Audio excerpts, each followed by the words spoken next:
Okay, I think we can get started. Welcome to the inaugural Longevity Science Briefing, hosted for the Longevity Science Caucus, hosted by the Alliance for Longevity Initiatives, A4LI for short.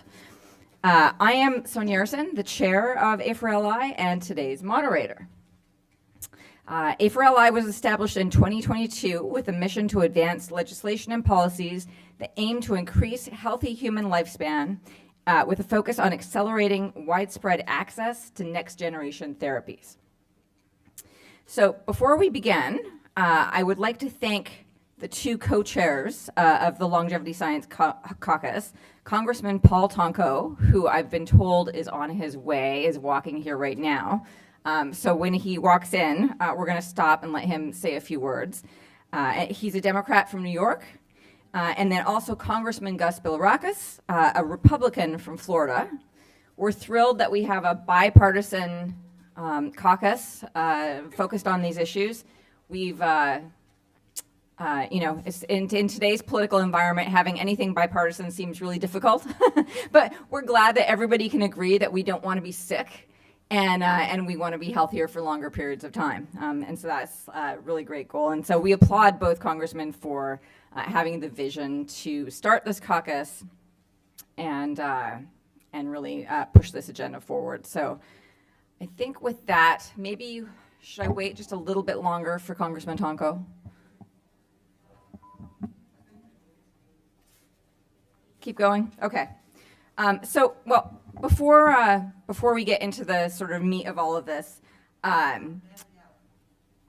here we go. Congressman Tonko. Thank you for being here. We were just thanking you for your vision in helping to start this caucus and co-chairing it. So thank you so very much. Please come up and say a few words. Sure, thank you. Well, it's a busy day if you haven't noticed on the Hill, and I apologize for my tardiness, but trying to work press conferences in with interviews and hearings. So great to be able to greet all of you and share in your commitment to address what is, I think, an interesting topic. So on behalf of the Congressional Caucus for Longevity Science, it is indeed my honor to welcome everyone to the official first ever Congressional briefing on longevity science.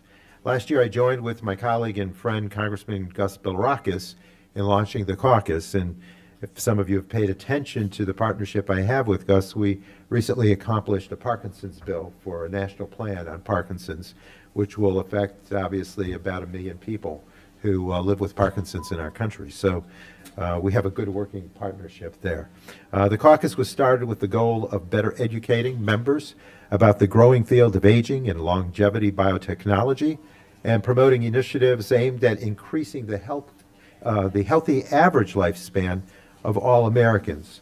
So with life expectancy in the U.S. at its lowest in decades, we in Congress need to come together to address this decline and support science and research that will enable people to live fuller and healthier lives. I think oftentimes science is kicked in the pants around here and isn't embraced or honored or respected.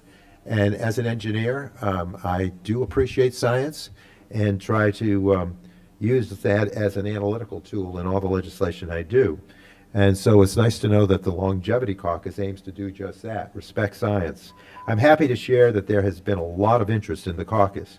As many of you know, I have made helping those with neurological disorders one of my top priorities for more than a decade.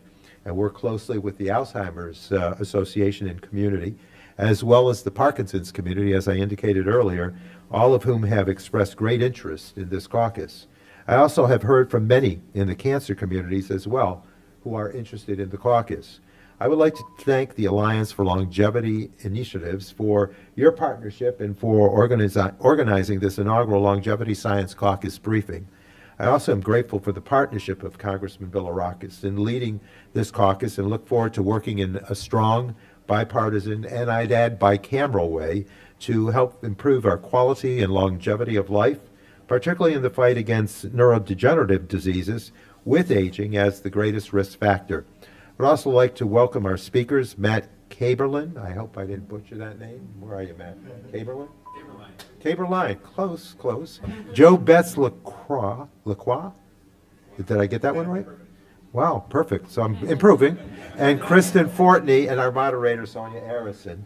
So today we will hear more about how geroscience advancements will revolutionize healthcare and what the field needs in terms of federal support. So we'll develop an agenda and strategize on how to incorporate that agenda and make it successful.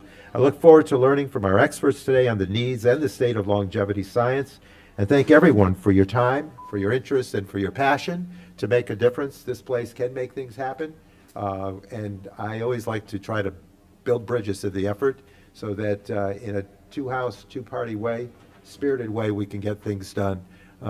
So progress is available. It's the beauty of our democracy, and let's get it done. Okay, thank you, one and all.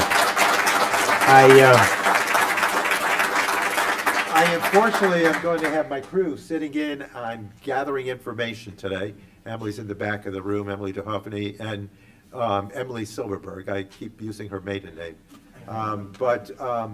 You know, I've got a busy schedule today, but I commit. We'll review what you had to say here with Emily. So get into it, roll up your sleeves, and make it happen. Thanks, everybody. Thank you so much. Will you with the three scientists? Sure. Pause for a quick photo. Okay.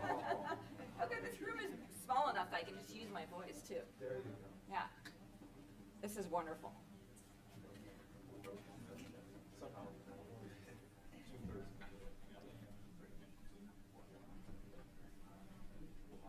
Thank you.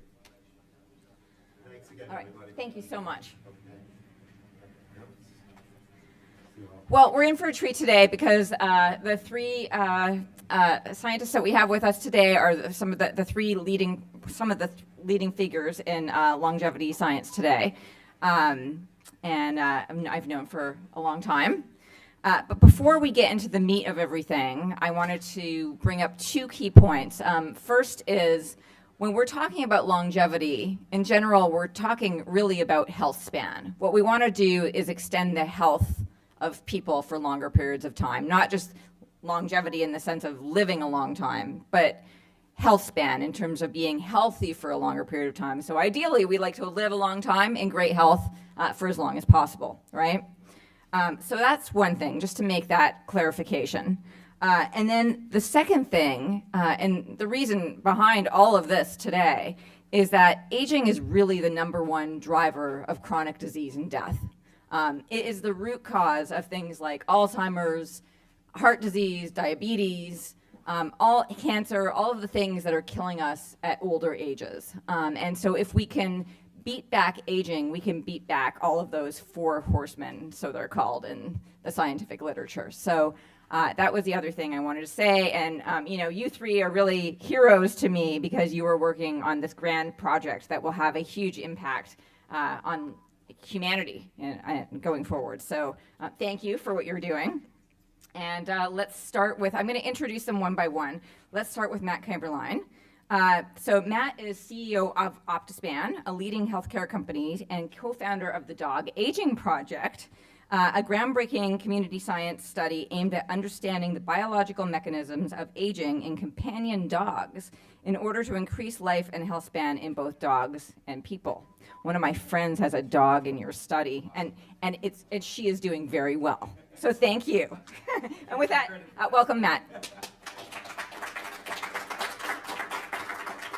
Well, it's a pleasure to be here, and I want to first mention Dylan. He's here somewhere in the room. Awesome. A4LI is doing something that has never been done before, and this is really important.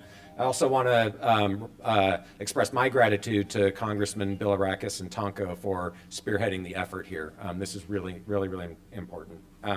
So I just pressed the wrong button and shut the presentation off. No, I think we're good. So it's, again, like I said, it's really a pleasure to be here. I want to kind of set the stage for partly why I believe that this is really the most important area of biomedical research and translation into healthcare currently in the United States or really anywhere in the world. And I think it's useful to kind of appreciate where we're coming from right now. So this phrase, I know there's a colleague of Lee Hood's in the audience. I borrowed this from my friend Lee Hood. America was sick long before COVID. And I think if you look at this chart, so this is really just depicting, kind of like the trajectory of health for the average population, right, across the population. Obviously, every individual's health is different, but if we look at this across the population, we can all sort of appreciate the fact that as we get older, health declines, right? A typical 60-year-old is not as healthy as a typical 40-year-old, not as healthy as a typical 20-year-old. What does that signal supposed to mean? Okay, I will come back to this in a moment.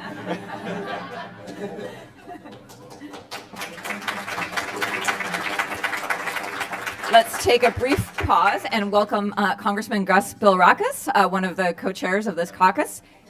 Come on up. Thank you. And thank you for being a co-chair of this. Absolutely. Thank you so much. And I want to thank my good friend, Harry Spiritus, for suggesting that I co-chair this caucus. Everyone has an interest in this, isn't it? The fountain of youth. But quality of healthcare is so very important as well. So we always want to live longer, but we want to have a quality of life. So good afternoon. I have some prepared remarks. Good afternoon, and thank you for inviting me to be here today for our first ever Congressional Longevity Science Caucus briefing titled Creating Therapies That Treat Aging to Cut Healthcare Costs. I wish I could stay. This is very interesting stuff. I'm proud to be joined by my good friend. He is my good friend, and we work on a lot of these issues together in a bipartisan fashion. Representative Paul Tonko, and I understand he just finished. He had to leave, didn't he? But what a good guy, and we have a lot in common. Also, I'm looking forward, I wish I could stay, but I'll try to stay as long as I can, to hearing from the esteemed panel. I want to thank the Alliance for Longevity Initiatives for their great work to advance longevity science and raise awareness to the promise that this research and development can bring to Americans, of course, and to our healthcare system. Very exciting. We should be doing all we can to support scientific medical research that can help us live healthier, that's the key, healthier, high quality, of course, and ultimately longer lives. Life expectancy is often used as a metric in the field of medicine and public health, as you know, and unfortunately has gone down in the U.S. to its lowest level in many years. We have to reverse that, folks. We need to invest in ways to change that, as I said, and I'm hopeful the research that aging science, the community is doing, will also lead to positive effects across the spectrum to address top causes of death, such as heart disease, cancer, Alzheimer's, and Parkinson's disease. Age is often it's highly correlated, if not a direct cause of these ailments, and understanding the biological science of aging will help us better address chronic conditions and diseases that often lead, unfortunately, to death. Thankfully, biotechnology companies are conducting significant research and development efforts to apply this science to potential treatments that delay the onset of these diseases, and we're so thankful. Further, I'm hopeful that increased investment in the NIH, combined with the new ventures and ARPA-H, may present hope for a better future. If we can effectively treat against the aging process, this could lead to significant breakthroughs in how we approach disease states and, again, progression of age-related conditions. I'm hopeful with the combination of the private sector and public research dollars, that's how we work. If we work together, we can solve this. We can make progress that will improve patient outcomes and help people live better, longer lives. Again, this will also save significant money in the healthcare system that too often spends a significant amount of time and resources, as you know, addressing symptoms of disease rather than the underlying causes. In closing, I'm thankful for a partnership on this initiative. I want to thank again my good friend Harry. I never turn Harry down. He never, because otherwise it's going to drive you crazy forever unless you get it done. But this is such a great cause, folks. I'm really excited about this. And to work with Paul Tonko. And of course, we're both on, I believe he's on the healthcare subcommittee. And of course, I've been on this healthcare subcommittee, let's put it this way, for a long time. And it is a great interest to me. So hopefully I can continue to serve on that subcommittee and do good work for my constituents. So again, Paul has been a champion for many healthcare initiatives, including recent work on the Parkinson's disease bill. And folks, if you have any influence over in the Senate, please use it on this bill to plan to end Parkinson's disease. We've been working with all the groups, but we've got to get this across the finish line as soon as possible. So I'm grateful to the Alliance for Longevity Initiatives for putting together this briefing with us, and I hope you all enjoy this great discussion. Thank you. And thanks for all your wonderful work.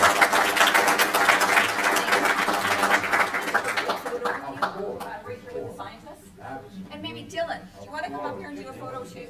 I think I should have done that before. You and I can be in the photo this time. How about one on each end? How about that?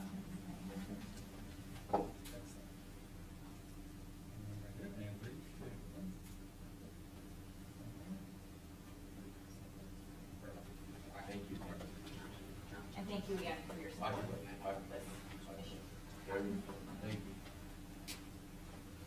Okay, All right. yes, back to you. Well, I think Congressman Bilirakis just gave my talk, so that was fantastic. So as I was saying, and as we've heard actually a couple times, I think both congressmen mentioned the fact that life expectancy in the United States has plateaued or might actually be decreasing a little bit. I think maybe more importantly, though, is the question of what's actually happening to health span. And I don't know the answer to this. I think you can make an argument that health span is potentially decreasing in the United States. I think it's clear that sick span, if we define sick span as the period of life with one or more age-related diseases or functional declines, has been increasing quite dramatically. And the statistics are pretty stark. So the Center for Disease Control says that 60% of Americans suffer with at least one chronic age-related disease. The average age in the United States is 38.1. The math with those two statistics will tell you that the typical American has a sick span of at least 4 decades. Okay, that's actually pretty striking. 90% of healthcare expenditures, roughly, go towards treating chronic disease. So I'm telling you all of this to kind of set the stage. I think part of the reason why we're here is because we have taken a focus on individual diseases in isolation, and we typically have waited until people are sick before we actually try to do anything about it. So I see a lot of young faces in the audience. Both of these numbers are going up. I don't know where it breaks, but I can pretty much guarantee you they can't get to 100, okay? So we need to do something about this or you guys are gonna have some challenges. Okay, so what do we do? And that's, I think, why we're all here. So again, traditional medicine, and this is true from basic biomedical research to pharmaceutical drug development to healthcare practice, is focused on diseases in isolation, again, typically waiting until people are sick before we do anything about it.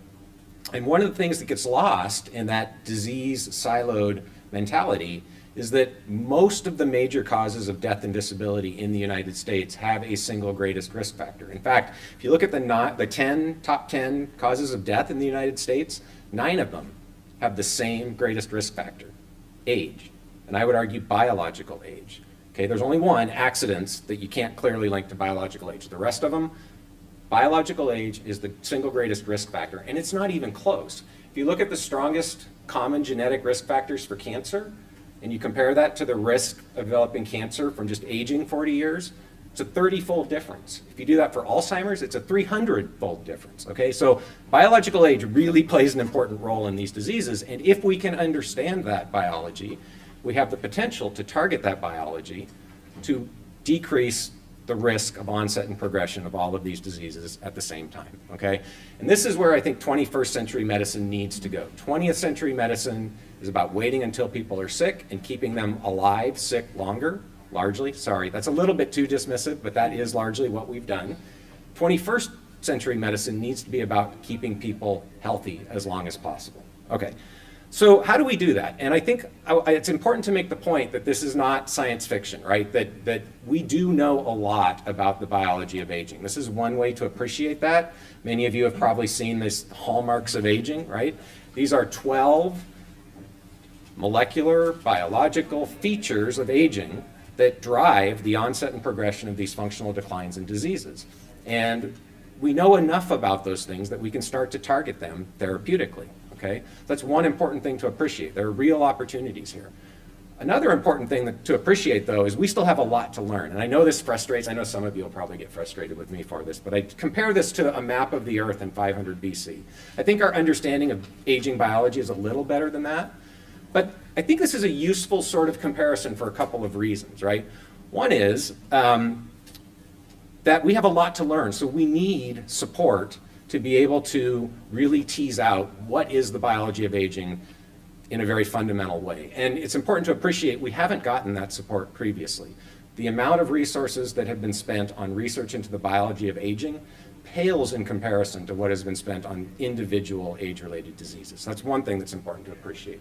Another thing that's important to appreciate is this map, even though it's sort of rudimentary by our views now, was really useful in 500 BC, right? It allowed people to explore and trade, right? And I think that's kind of where we're at in our understanding of the biology of aging. The map we've got now with the hallmarks of aging is pretty useful. Again, as I mentioned, we know some strategies to target those hallmarks to have an impact on the biological aging process. And so it's useful to appreciate. We've got a lot to learn, but we can actually do something with what we know today. And so what is that? And again, this gets back to this idea of health span versus lifespan. I think many of us would agree that the low-hanging fruit here is to kind of push the health curve out, right? So that more people are making it out later into life as healthy as possible. And the very best way to do that is by modulating the biology of aging. I also think this is largely achievable today. Obviously, this is an idealized representation. I'm not suggesting to you that we're going to get everybody out to 90 and they're going to, fall asleep one day in perfect health and then die. But I think we can get a lot closer to that than we are right now, especially given the statistics I just showed you. I think this is not all biology of aging. There is an important role for preventative diagnostics and catching disease early, keeping people healthy, using biomarkers, some of which represent the biology of aging to keep people healthy. Some of this is lifestyle. But I do think it's important to appreciate the reason why healthy diet, exercise, sleep, connection, the reason those are associated with health span is because they modulate the biology of aging. These things are connected. And then there's these, what I would call generation one geroscience interventions that some of which exist today, some of which are being worked on. I think Kristen and Joe are both going to tell us about efforts at their companies to develop these things that can actually have an important impact here at maximizing health span. This is what we're all about at Optispan, developing tools, technologies, protocols to bring maximal health span to as many people as possible. This is where I think we all would like to get. This is like pushing out the health span, lifespan curve to get more people out even further in as high of health as possible. I don't think we can do this today, but I do think that the research that people are working on today can help get us there. And this is where we really need additional support and resources to push that health span curve out. And one of the companies that I'm most excited about, the CEO, Mitchell Lee, is sitting in the room, is Aura Biomedical. They are doing high throughput longevity drug discovery right now to help us find these second generation geroscience interventions. Okay, so where are some opportunities for greatest impact? And this is where we need the help of the folks in DC, right? I think one is at NIH. I do believe that there would be value in rethinking leadership and structure at NIH. I know that's a heavy lift, but I do think there's a need. I definitely know there's a need for reallocation of funding. Yeah, I would like to see more funding to NIH. I know that's a heavy lift as well, but I do think there needs to be a discussion around reallocation of funding. Okay, if you look, this is funding by institute right now, 2023. Cancer gets 7.3 billion. Infectious disease gets 6.6 billion. By the way, aging is the greatest risk factor for cancer and death due to infectious disease. National Institute on Aging gets 4.4 billion. Now, some people might say, well, that's not so bad. Aging gets 4.4 billion. What they probably don't realize is the actual amount of that money that goes to biology of aging is tiny. Okay, 0.5% of the NIH budget goes to biology of aging. I'm going to say that again. 0.5% of the NIH budget goes to study the single greatest risk factor for every major cause of death and disability in this country. Okay? To me, that needs to be thought about, and I would suggest reprioritized. Okay, so that's number one. Number two, I think in the regulatory sphere, there are opportunities here that maybe aren't as heavy of a lift. For example, is there a way to prioritize development, regulatory processing of geroscience interventions? I think there probably is. I think that could have immense value. It would encourage companies to go down this path. I also think it might be worth a discussion about the way FDA thinks about supplements versus medications, and can there be a rebalancing there? And then I think the third place where there are real opportunities is in healthcare. Can we incentivize the healthcare system to make this shift from 20th century medicine to 21st century medicine? So those are the areas that I think about. I'm sure there are lots of other places as well, but I'll just leave you with that. And again, I want to thank Congressman Bilirakis and Tonko for engaging. This is, I think, very important, and I'm very excited to continue the discussion. So thank you.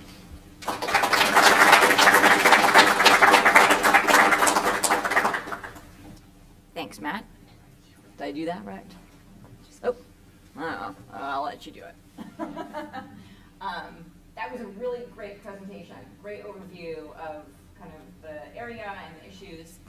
And so now we're on to Kristen Fortney, the CEO of BioAge. It's a late-stage biotech company focused on developing drugs that target the biological mechanisms of aging, everything we're looking for. They recently secured $170 million in an oversubscribed Series D. The market cares about this.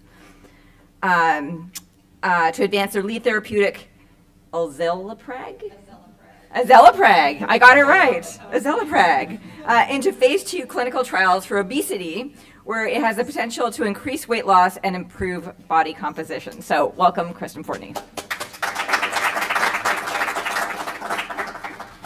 Thank you. How do I advance things? Is this? Great. Yeah, so great to be here. Thank you, Dylan and A4LI. Really great initiative, the first of its kind, and we need it now. We have projects in clinical development, not just BioAges, but several others. The field is growing up. Okay, here. So I'm going to talk today a little bit about what we do at BioAge and also in the context of the broader field. But, you know, the one-liner for BioAge is here that we're harnessing the biology of aging to really develop new therapies specifically for metabolic disease. And I have our standard intro slide here, but I think Matt already did an excellent job taking everybody through this. I think we all understand now in this room, like this is the key driver. You see those exponential curves of so many different diseases. And if we can fix this, then we can really fix this really expensive gap between health span and lifespan. That right now is, you know, there's $500 billion in annual spend for chronic disease in older people, 65 plus. We can do better. So there's a lot of barriers that have slowed the translation of aging biology. One important one is that it really is a new science, right? We need to understand the basics. But another important one is the lack of, you know, we don't know which targets to go after. So that's really partly a science question. And it's also partly a human question, right? So even if you do have a target that works awesome in a mouse or a worm to impact aging, how do we know it's going to translate? So the science is new, and that's really slowing translation. The other translational gap here is there's limited methods to measure aging. So even once you have a therapy that you believe is an aging drug, you take it to a clinical trial, now what? You know, you don't want to do a 20-year-long trial. How do you convince yourself that it's working? There's no regulatory framework for aging therapeutics. There's limited methods to even measure aging and convince yourself that you're having an impact there. So one thing which is new in the past 20 years is that, you know, science, biotech, has new methods, new measurement methods to really interrogate aging in humans with genetic tools, with proteomics, with other tools like metabolomics to really measure all the different molecules in a person. And this has already had tremendous positive ramifications for drug discovery in general. Like if you look at those drugs that go to clinical trials, that subset of drugs where the target has human genetic evidence, basically, right? We know it's relevant to human disease. They have a 2x increased chance of success, right? It's really meaningful to have that human de-risking data. So human data specifically for aging can help us study the unique features of human aging at scale, pinpoint aging targets that will translate to the clinic, and also measure aging biomarkers. This is an area of discovery, I'm not going to talk about it today, where the field has really seen tremendous progress and makes me hopeful that before too long, we'll be able to look at meaningful endpoints in the clinic. So it's for those of us that are in the clinic, like what do you actually do? You have a drug, you think it's an aging drug, like our A4LI's. And what we're all focused on is initially going after a particular disease, where there's one like very clear regulatory pathway, where there's a clear commercial market at the end of the day. But where over a longer period of time, there's that potential to go after the broader category of aging. And the clearest example of this historically is something like a statin. Like statins were first approved to treat disease. Familial hypercholesterolemia, like a very not that common disease. But today, they're used to prevent disease in most older people. They're prescribed as though they were an aging drug. Of course, that process, as you can see, took 20 years to go from treatment to prevention. So we as a field need to do better. But this is kind of the roadmap that we're all focused on. So we don't have to create anything new necessarily, just take this and accelerate it. So I'll introduce you briefly to what we do at BioAge, and really we're focused on understanding human aging. And part of what really motivates our approach is the fact that there are a lot of people who age a lot better than most of us can hope to, right? Like this guy on the right, for example, Robert Marchand, competitive cyclist at age 105, right? Like decades later than most of us will be alive, that's the truth. And so what we do is we do molecular profiling in these individuals to see what's different about them, to really gain that human evidence for a target, to really gain that extra belief that that target will translate as we go into the clinic. So just to take you an example of our lead program, A4LI's. So we discovered this target apelin from our human data sets. We saw when we looked at the proteomics data from thousands of people that those individuals, when they were middle-aged, who had more apelin, were living longer with better muscle function, specifically as they aged. Apelin is also a really interesting protein factor. It's called an exerkine. What that means is that when you go and you exercise, your body makes a lot more apelin. And in some ways, it recapitulates the effects of exercise. It can increase your metabolic rate, can improve your insulin sensitivity, and it can also prevent muscle atrophy. So just a year and a half ago, we reported the results of our first clinical trial using this drug, which is an older patient population at bed rest that's sitting in bed for a long enough period such that they start to experience muscle atrophy in their thighs. And we showed this drug could protect their muscle from atrophy, protect their muscle from degeneration. There was less fat infiltration into the muscle, and also increase the rate of synthesis of the new proteins that you need to maintain the size of your muscle. So really exciting data. And of course, there's a lot of directions to go into from there. And our main lead indication right now is obesity, which makes a lot of sense from the opportunity perspective. This is conservatively a $150 billion market in the next few years, very prevalent. And there's a very clear development path. And interestingly too, obesity, of course, when you are obese, that accelerates many aspects of aging, that increases your risk of heart disease, of diabetes, of Alzheimer. So it's a really great population that's both large and gives you some of these initial clues about how your mechanism is impacting aging more broadly. So we announced recently that we're doing a phase 2 clinical trial in collaboration with Lilly, one of the big weight loss players in this space. And the goal here is to show if we take our drug A4LI's and combine it with an incretin drug, so a drug like Mounjaro or Ozempic, that we can see two things: more weight loss and higher quality weight loss. Because right now, especially when older people go on these medicines, they lose a lot of weight, but they lose muscle too. And that can really drive poor outcomes like frailty, like falls. So we're going to be doing this phase 2 trial, starting recruiting patients in just a couple months, so it's a very exciting time for us. And the goals here really are to see greater fat loss, improved lean to fat ratio, and improved metabolism. And if you think about the broader aging impacts of the pathway, there could be these long-term effects too in terms of sustained weight loss, reduced cardiovascular risk, and really prevention of frailty. So zooming out now, as I said, this is one view of the clinical aging pipeline today. It is not exhaustive. And there's good and bad news, right? The good news is this is non-zero. There's 20 odd different companies in here at various stages of clinical development, working on pretty exciting mechanisms. And even if they're in a category like ocular or brain, many of the targets they're working at have broader applications. And it's worth pointing out too, these aren't all aging companies, if you go to their websites, but the targets are, ones that we would consider relevant to aging biology. So that's the good news. And this is also more than ever before. That's an important point too. So that's why we really need to figure out how to make these clinical trials more effective. The bad news is that this is small. Like if you go and look at the pipeline of any one pharma company, they'll have over 100 different things in the clinic, right? So that's sort of the scale of clinical work done more broadly. So it's still really a drop in the bucket, but we're doing good. Okay, so zooming out, new therapies need a new approach. We're finally seeing, these new organizations and the need for these new organizations to figure out as a field how to do these trials, how to measure aging in the clinic, how to get funding to this important area. And just to call out two groups here, A4LI, of course, really important innovator here. Also the Longevity Biotechnology Association, which involves most of the companies right now. We're trying to figure out together what we're going to measure in the clinic to convince ourselves and others that these are actually aging therapies. That's a paper that just came out recently that outlines some of the basics.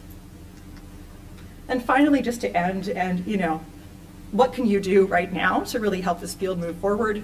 And there's just a few very simple things, like one, join the Longevity Science Caucus, help us make changes. And two, as Matt mentioned, one of the biggest bottlenecks here is just funding. The field has not been funded historically. There's still so much basic science that needs to be done, and that's a real bottleneck to what we can translate. And finally, how can we work with the FDA to really incentivize progress here? There's a lot of different methods that have worked with orphan diseases, and we could borrow some of those solutions. Like, can you have a longer period of exclusivity after approval, et cetera? But how can we incentivize biotech more broadly to care about these medicines? And finally, I'll end now, but our aim should be to help our patients die young as late as possible. Thank you.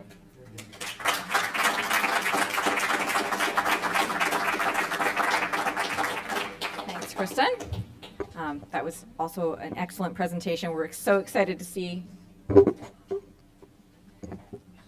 What? Everything okay? All right, we're so excited to see where all of this goes. Last but not least is Joe Betts-LaCroix from RetroBio.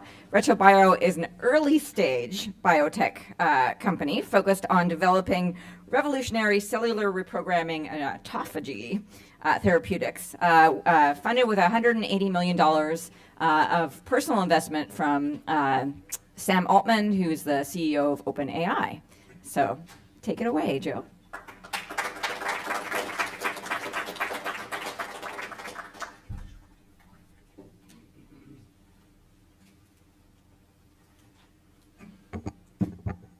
Well, thanks, Sonia, and Dylan and Brenda and everyone else at A4LI for having me. It's a great honor to be here. I'm Joe Betts-LaCroix, and Retro is an early stage company. We're just 60 people, and we're growing really rapidly. Our mission is to extend the healthy human lifespan by 10 years. That means everybody.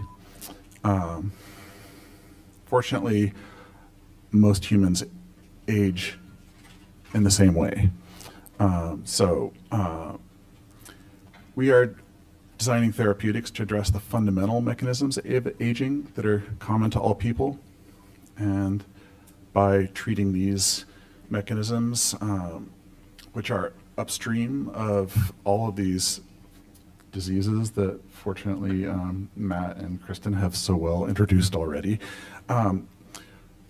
we can treat with one therapeutic multiple downstream diseases, which means that the problem of all of these age-related diseases becomes a bit more tractable with a smaller number of therapeutics. So our R&D translates academic mechanisms that academics have demonstrated and published on that have shown efficacy in animals, and our job is to take them into humans from there. So we're founded in 2021 by myself, Matt Buckley, and Sheng Ding, who's a professor at multiple universities. And like Sonia mentioned, we're funded by Sam. And we're primarily focused on cellular reprogramming and autophagy. And we also have a heavy emphasis on AI, robotics, and advanced animal models. And I guess another aspect of the company is that, like a bet for us is that we are, all the individual programs, we have 5 independent discovery research programs going on, and they're led by early career people, brilliant generalists who are then supported by specialists, extremely experienced specialist advisors, many of them, which help guide them. And our ethos is kind of frugal and inventive, and a little more pirate than Navy. We've built our labs because there was no lab space available at the time that we were founding, so we made them out of shipping containers, and it's working great. So our biggest bet is on cellular reprogramming, and fortunately, nature has already solved rejuvenation. That's why we're all alive today. You can get 2 middle-aged people together, where middle age is a term that was defined quite a while ago now. You could say middle-aged people and say, oh, I'm middle-aged, I'm 60. But you can get 2 adults together who are, say, 30, and they make a baby. So you have these 2 30-year-old cells coming together. Somehow, they make zero-age cells, and they grow a zero-age baby. How does this happen? This is cellular reprogramming. And we had an amazing breakthrough, Nobel Prize, Yamanaka, from 2006, showed that we can take older cells and by overexpressing certain transcription factors, make them zero age again into stem cells. So we're working on employing that, turning that into therapeutics so that we can apply it to whole bodies or parts of bodies. So the first and safest way to apply these is to take cells out of the body, rejuvenate them, and then put them back in. And there are a few cell types for which this works, for instance, T cells and blood stem cells. And ultimately, and this is a longer range project of ours, is to be able to reprogram cells in the body in situ once the safety is proven. Next up for us is to build a manufacturing facility, because so many of our therapies are based on cell therapy, and the manufacturing infrastructure isn't really there yet, especially for smaller companies. And as I mentioned, our mission is to make longevity therapeutics available to humanity, and right now cell therapy manufacturing is too expensive. And also artificial intelligence. We have a sizable and growing AI team at Retro that's working on modeling how you can perturb older cells and make them young again. And we're going to spend about 50 million in compute to build this model. And then we have clinical trials upcoming. We're lagging behind BioAge a few years, so our first phase 1 trial will be next year in 2025. And then that's for our autophagy program, and then for our first reprogramming program after that. So scratched my head for a couple of minutes and came up with what I think are a possible couple of ideas for how our government can help the healthcare industry create more medicines, more healthy and longevity-oriented medicines for people.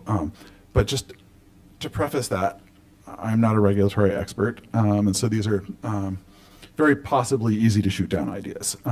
But here's to the spirit of brainstorming. One, would it be possible to create a cost-conscious FDA? And what I mean by that is, what if we could add a criterion for the approval of drugs, where if you could show that a drug had equivalent efficacy and safety to an existing drug, but that were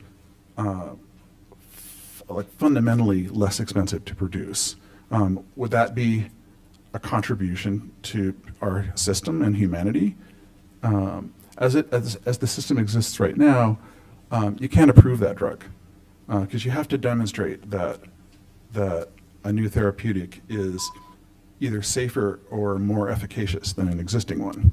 But if it were, say, 100 times less expensive to produce, then it's stranded. But it would be a great boon to our society, to CMS, et cetera, in order to have therapeutics like that.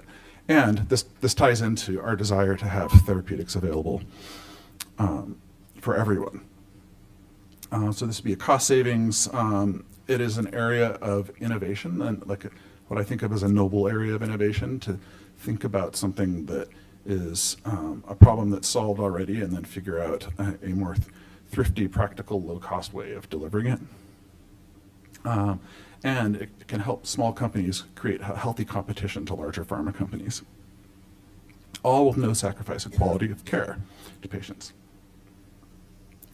The second one is more directly related to longevity therapeutics. And as I mentioned before, one of the characteristics of a longevity therapeutic, because it's upstream of the causes of age-related diseases, if you intervene in one aging mechanism, you can prevent multiple downstream age-related diseases.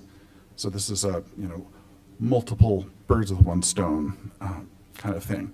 So would it be possible to create a regulatory pathway where, if your therapeutic can be shown to cause equivalent therapeutic benefit to multiple downstream diseases, thereby defining it, age-related diseases, defining it as addressing a root cause of aging, could you then approve it, even if it weren't significantly better than existing therapeutics for those diseases?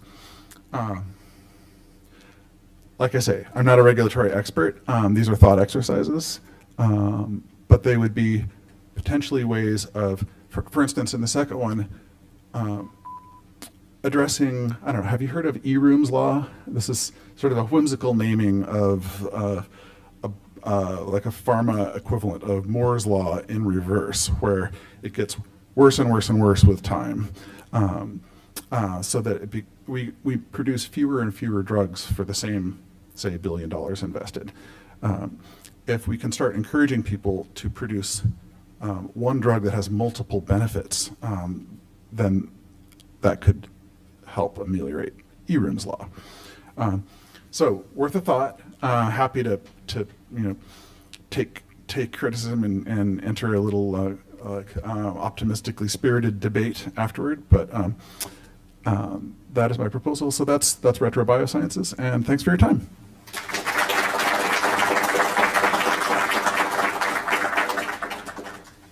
Thanks, Joe. These have all been so thoughtful and useful, these presentations, I think, for everybody here in the room, including me, who, I've been watching this sector for a very long time.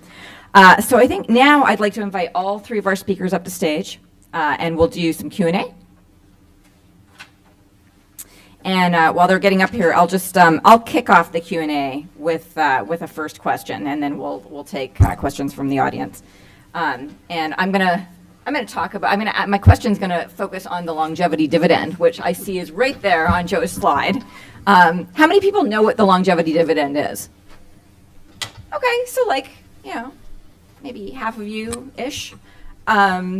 It's this idea that health creates wealth, right? For the longest time, scholars knew that wealth helped people be healthier. But then more recently, they discovered that health actually creates wealth as well. And then this, of course, created a huge boom for economists to take a look at, well, how much would the economy benefit if you could advance health expectancy by, say, 1 year or 10 years, and how does that change things for the people in the U.S. and around the world?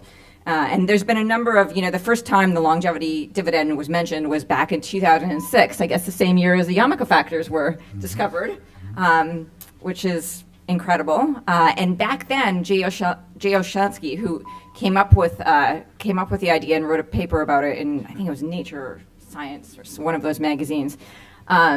He was talking about the longevity dividend, the economic boom, and also the cost savings in the healthcare system, right? So more productive people means more economic activity and greater GDP. And then fewer sick people means fewer dollars spent in the medical system. So that together adds up to a longevity dividend.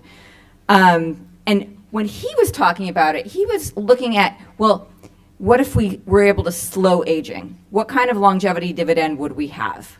And then fast forward to a couple years ago, a new paper came out by an economist, Andrew Scott, where he looked at the same question, but he said, what if you could reverse aging, right? Because now the science has advanced to the point that it is not crazy to think about actually reversing some of the damage of aging rather than just simply slowing it down.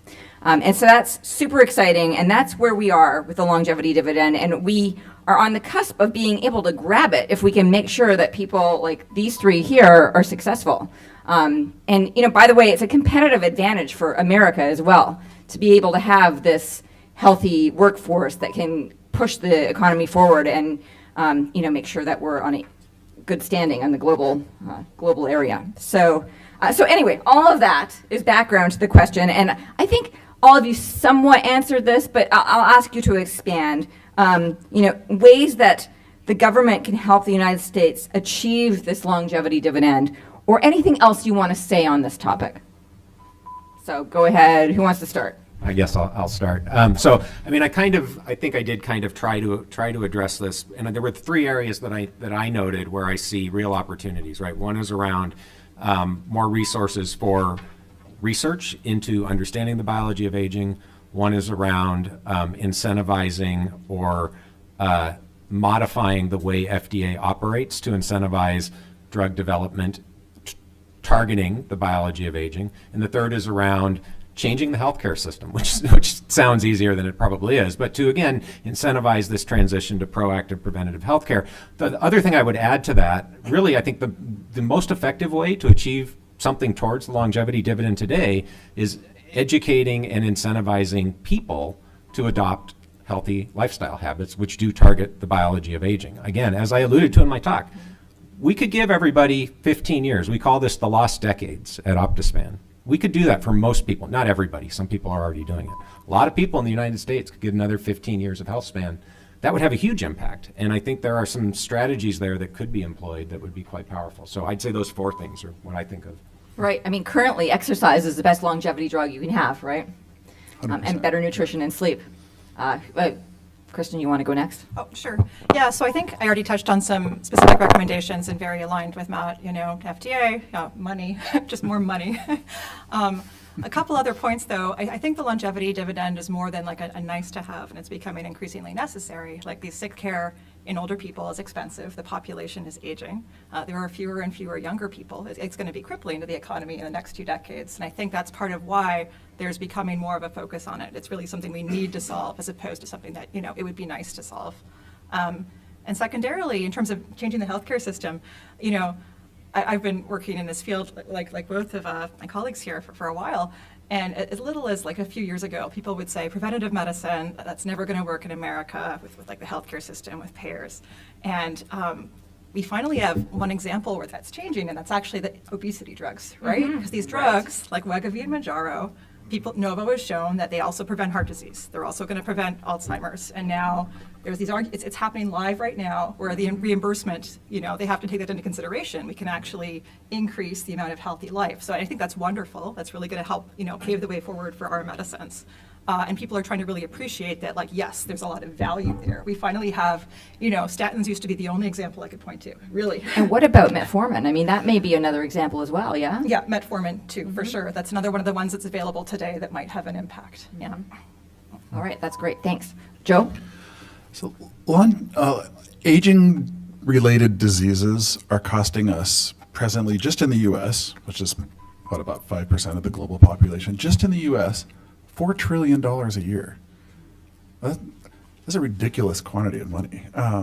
And as Matt pointed out, we're spending, 300 million? $0.0003 trillion per year on trying to understand how they happen. And understanding is power.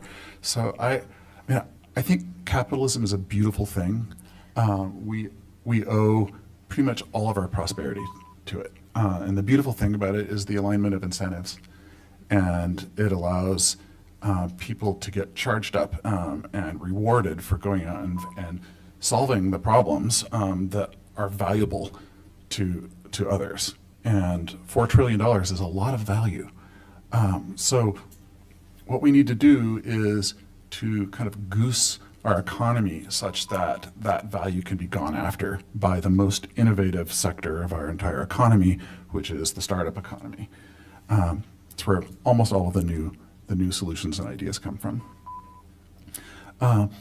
So how do we do that? One of the ways that areas are kind of pushed to get going and to take hold is encouragement by the government. That's why the government created patent systems so small entities could start up and compete with large entities, et cetera.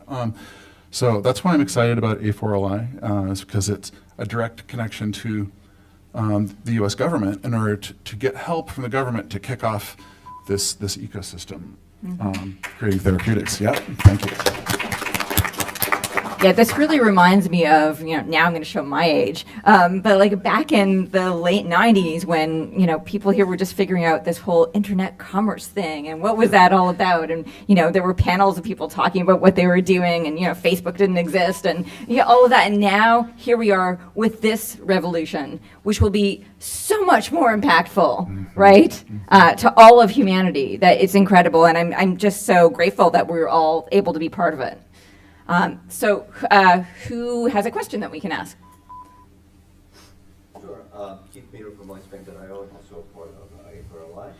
I would love it if, in addition to the raw sort of biological and socioeconomic benefits that we're talking about, if the panel can opine a little bit on the other benefits of working on aging research to, I guess we could say, start to help heal some of the rifts that we're having in society right now. So, for example, there's a narrative in aging research that, this is going to be a bunch of rich billionaires doing it, it's not going to extend to the people. How what we're doing here is really going to help extend things to the people. How this can heal bipartisan rifts. This can help those on the left make something like Medicare for All more feasible, while those on the right who maybe want less lockdowns in terms of when COVID happens or something like that hopefully doesn't happen again.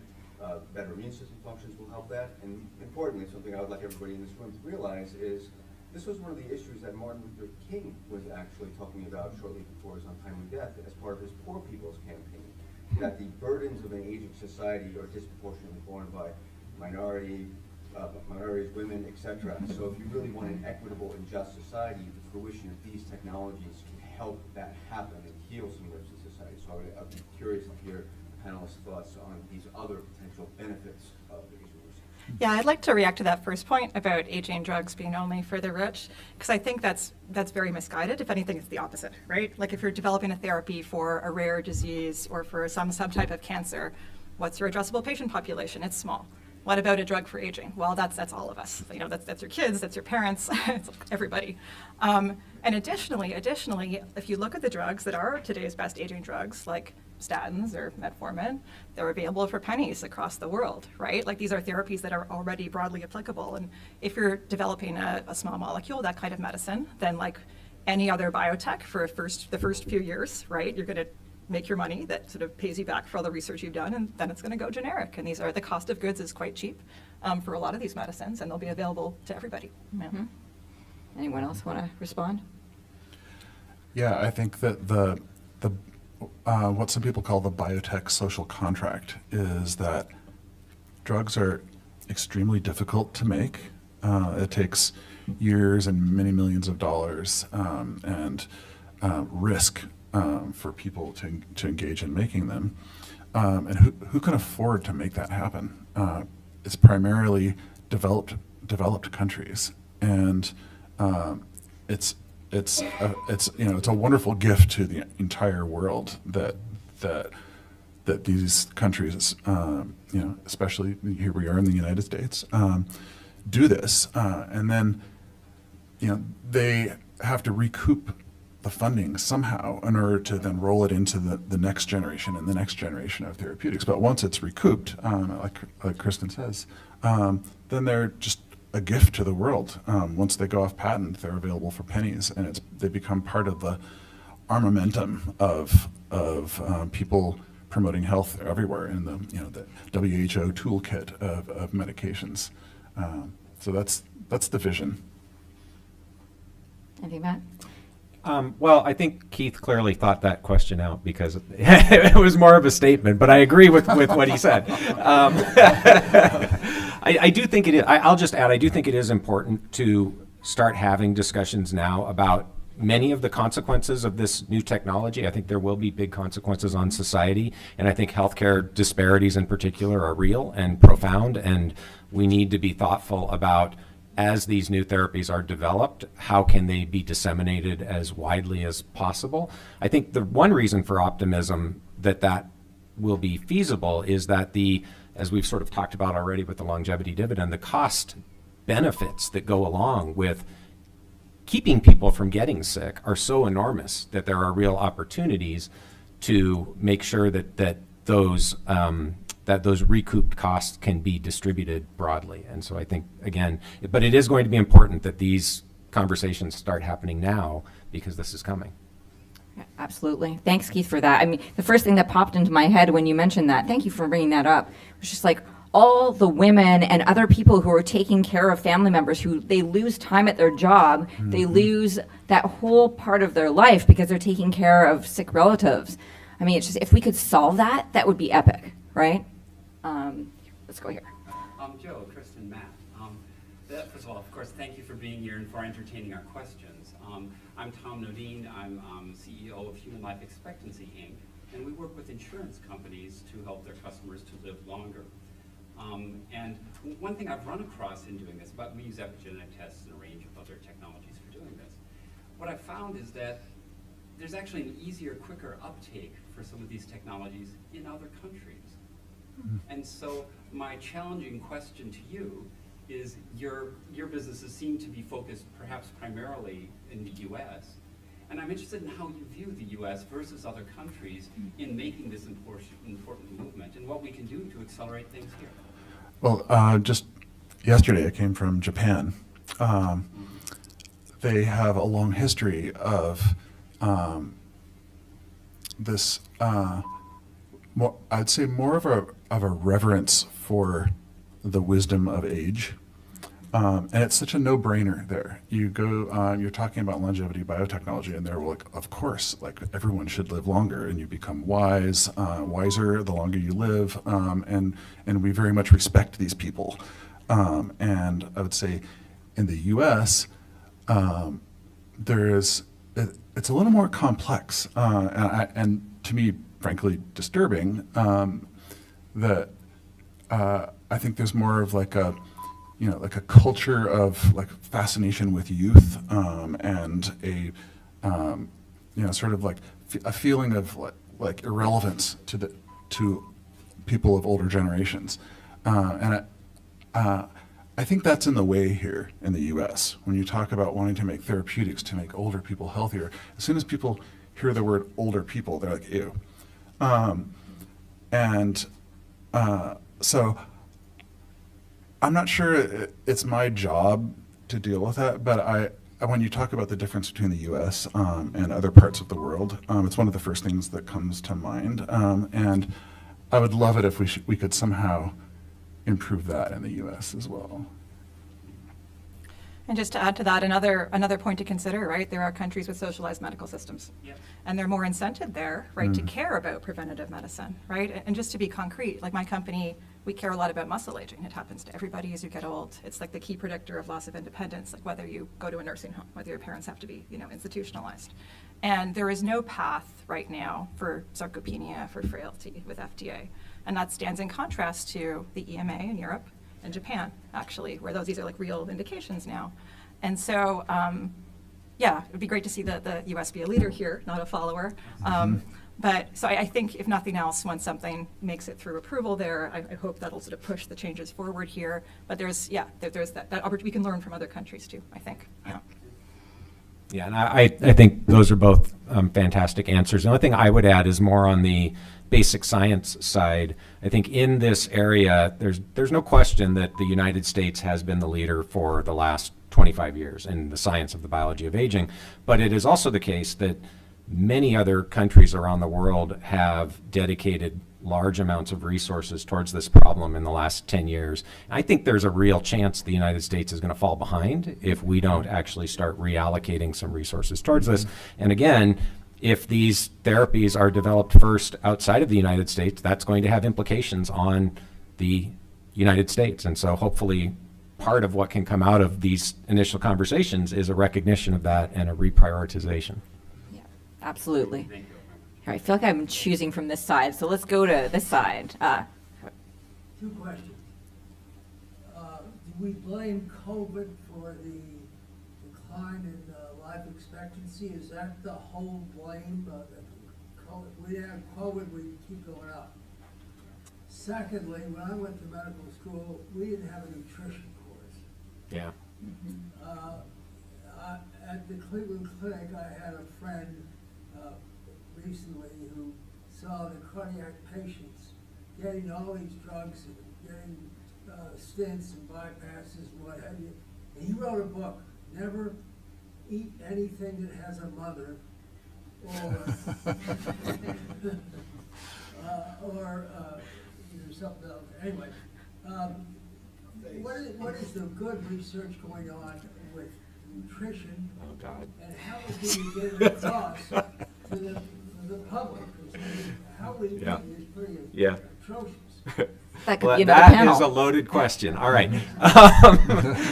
Sorry, what was the first question? Oh, COVID. Yeah. So I think clearly there was a drop because of COVID. I don't think anybody would really argue that's the only reason that life expectancy has plateaued in the United States. I think clearly obesity plays a role. Hopefully some of these new drugs will help with that. I'm a little bit concerned actually about what we're going to see long term with these drugs, but we'll see. I love the fact that Kristen is working on a drug that's going to preserve lean mass when people are losing weight. I think that's a game changer. But regardless, I think it's more complicated than just COVID. I don't know if you guys have other feelings on that. But yeah, right. The opioid crisis. Yeah, good point. Disease of despair. And just to mention, I mentioned the 10 top leading causes of death. Opioids often get bunched under accidents, and so that's probably a big chunk of that. Okay. One area where the U.S. does great is smoking. Like when I travel around the world, I see people killing themselves all over the place. And so that, at least that probably means there's a whole bunch of other things that we're doing much worse because we've done a great job on smoking. Like our corporate mission is extending healthy human lifespan by 10 years. And we, got together early and decided, okay, who is our target market? Like, okay, we're supposed to extend people's health span by 10 years. And some of us raised our hand and said, well, we know how to do this already. We could just go find the people who are smoking and convince them to quit, and that will obviously add 10 healthy years to their lives.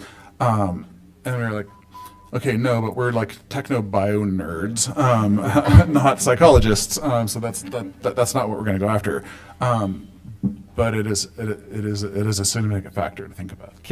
I want to add something to that though, which is smoking actually kills you fast, aging kills you slow. Right, so I think that's probably part of the reason success with smoking is actually part of the reason why sick span is increasing. It's certainly not the only thing, but I think it contributes. So, just to add that in, a little bit cynical, but it's the truth. Yeah, the nutrition piece. I mean, again, this is really tricky. So first of all, what I would say is aging biology is really complicated and hard to study.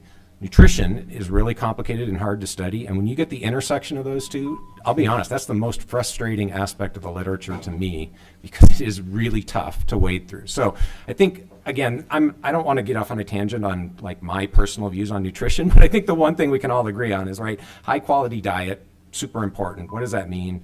I would say cut out highly processed foods, cut out simple sugars. You get beyond that, and I don't think you're going to get a lot of agreement, and I certainly don't think this is the right forum to dig into it.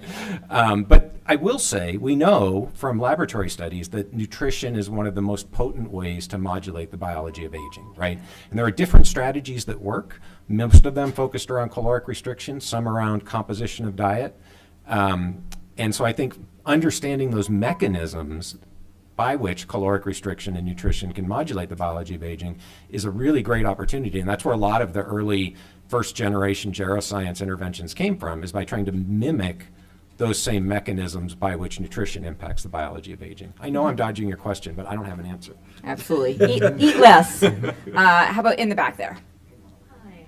So I'm very curious because Joe made a point earlier about the uphill challenges around drug discovery and development. Would really love to know more about if your companies, your respective companies, are leveraging AI to accelerate drug discovery, and also is there any interest in moving towards human biology-based models that may help drive efficacy, bring your drug to market much faster, et cetera? Go for it. I think you're going to have a ton to say on human. So I'll just talk about AI for a second. Humans are great. They write amazing novels. You know, we have like War and Peace. No, humans are incredible. It's They're not as good as dogs. It's actually it was kind of an epiphany for me partway through my entrepreneurial journey, where originally I started in tech and made cool gadgets, and then felt kind of cynical about that afterward. Great, I can make millions of dollars making cool stuff, but does it really matter? And what really matters? What should I work on? And I came to the conclusion that, and I was thinking, oh, I should save the planet, and there's like newts in South America that are endangered and everything. And I was like, you know what? People are just amazing. I love people, and I want to devote my life to making life better for people. And not only do they write really cool books, but they can invent the future and they can explain the universe. However, they're actually kind of dumb. And what I mean by that is that like a biologist today, like a highly revered and sophisticated professor of molecular biology, can keep in mind a few dozen genes, let's say, maybe 100 genes. They can have a pretty good idea of what the functions are. That kind of, and maybe if a dozen so-called pathways, which are like gross simplifications of some of the functions that genes participate in. And that we've been grinding away kind of sort of one gene and one target at a time for the last 100 years in pharma, and we have all these great medicines, but I think they're the low-hanging fruit. And a lot of what remains are these things that evolution has had a hard time getting rid of, which are the multifactorial things, because you can't easily discover them with a single mutation. So how do we find those when maybe you have to hold 1,000 genes in your head in order to like get that idea? Oh, we could change this combination of things and produce this result. Our brains are not up to that task, unfortunately. So amazingly, right around now, we finally see so-called AI starting to work, and I think that is going to be one of the huge enablers for us in figuring out the next sort of generation, like what Matt showed on the screen of second generation longevity therapeutics that move the whole curve over to the right and extend healthy lifespans to much longer ages. So that's why I'm sure obviously many other companies are prioritizing building computational models of biology. So we're building a foundation model of the human cell that uses like basically all of the public data we can get our hands on, hundreds of millions of single cell genomes, petabytes of data, to build a foundation model so that we can start predicting the next perturbations that will make old cells younger. And we're not done yet, and we have a lot to work on and a lot to announce, and hopefully in the not too distant future. But it is definitely the next generation. So really, really love your question. Humans.